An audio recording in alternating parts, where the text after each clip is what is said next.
The OSI teaches that everything in the universe happens according to the grand plan. But the stranger that arrived in Halcyon was an unplanned variable. From the moment he landed in Emerald Vale, his actions altered the course of history. The events on Tartarus brought about the end of the board's authority. But the board's mistakes would haunt the colony for decades to come. The damage they left behind would require the work of a generation to repair. Dr. Phineas Wells began reviving a handful of the Hope's colonists: engineers, scientists, technicians, and intellectuals. They were among the brightest minds the Earth had ever sent out into the stars. The Hope scientists and engineers woke up in a colony descending headlong into total collapse. With no way to return to Earth, they had no choice but to band together and devote themselves to the cause of saving Halcyon. The people of Halcyon were nothing if not hardy. In the absence of the board's authority, many of the colony's settlements banded together with a single purpose in mind: survival. Life was especially hard in the years to come. Some towns dissolved by attrition and starvation, but most of them found a way to carry on. In the years to come, Halcyon was forced to reckon with its newfound freedom. The board was gone, and for better or worse, the colony was responsible for its own destiny. Left leaderless, the people of Stellar Bay and Amber Heights were slowly but inevitably picked apart by the wildlife of Monarch. Without Lilia Hagen, Sublight Salvage fell apart. The company fractured, devolving into a series of unregulated criminal gangs, fences, and smugglers. Their facade of legitimacy quickly faded. In time, the Sublight family was forgotten. Over the years, the ruins of Edgewater caused irreversible environmental damage to the landscape of Emerald Vale, owing largely to the presence of toxic compounds in the town's building materials.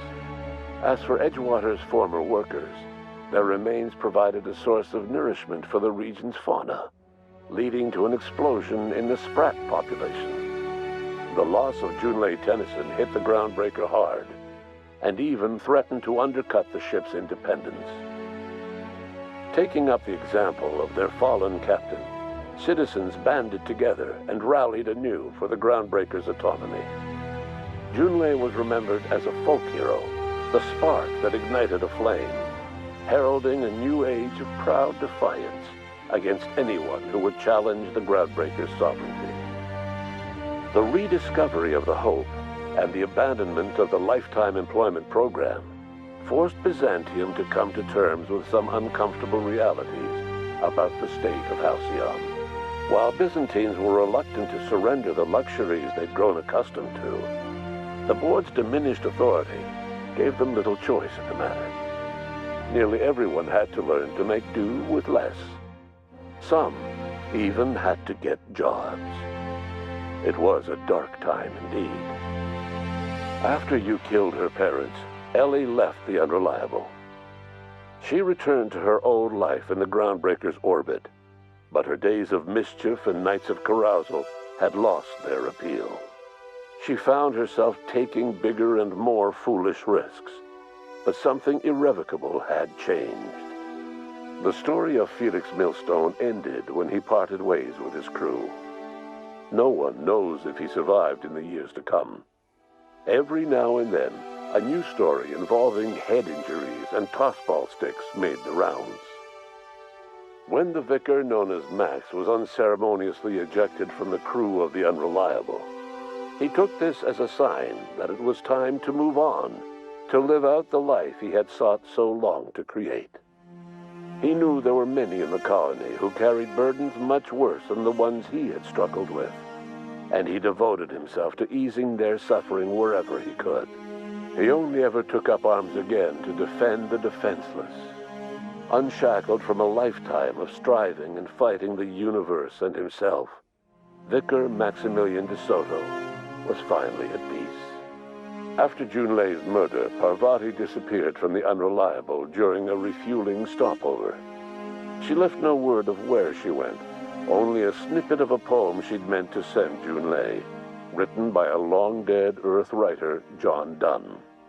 It read, "Study me then, you who shall lovers be, at the next world, that is, at the next spring, for I am every dead thing in whom love wrought new alchemy." Nyoka returned to Monarch to take another crack at making a permanent life for herself.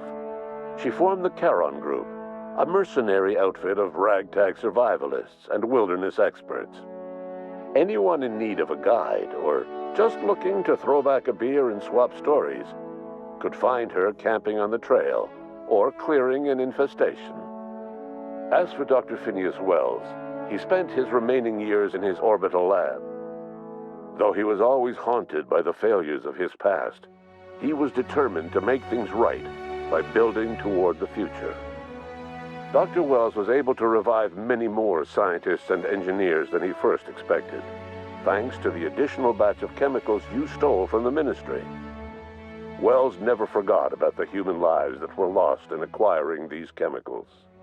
The revival project was hard and painful work, but in the end, despite limited resources, over half the Hope's colonists were successfully revived. Even after Wells passed away, the Hope scientists and engineers worked night and day to pull Halcyon from the brink of collapse. Their efforts continue to this day, which may be reason enough for optimism. Dr. Wells laid the groundwork for the project to save the colony, but he would never live to see the fruits of his labor. He passed away a few years later. His work was carried on by the scientists and engineers he revived. Life will never be the same in Halcyon. It is widely agreed that the colony has a chance of stabilizing within a generation, owing to the hard work and determination of the surviving colonists. Recovery is a distant goal, and the path is long and uncertain. But the people of Halcyon carry on, determined as ever. And what about you, the unplanned variable in the history of Halcyon? You brought an end to the chaos on Tartarus, and proved yourself the most capable leader left in the colony. You administered the colony in your own image. With the old power of the board destroyed, a new government of Halcyon rose with you at its center.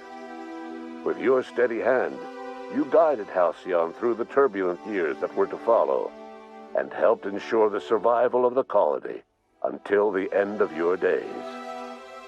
No one knows what's happened to Earth, and no one knows what the future has in store for Halcyon. All we know for certain is this: the name of the Unreliable and that of its intrepid captain will remain the subject of countless stories for years to come.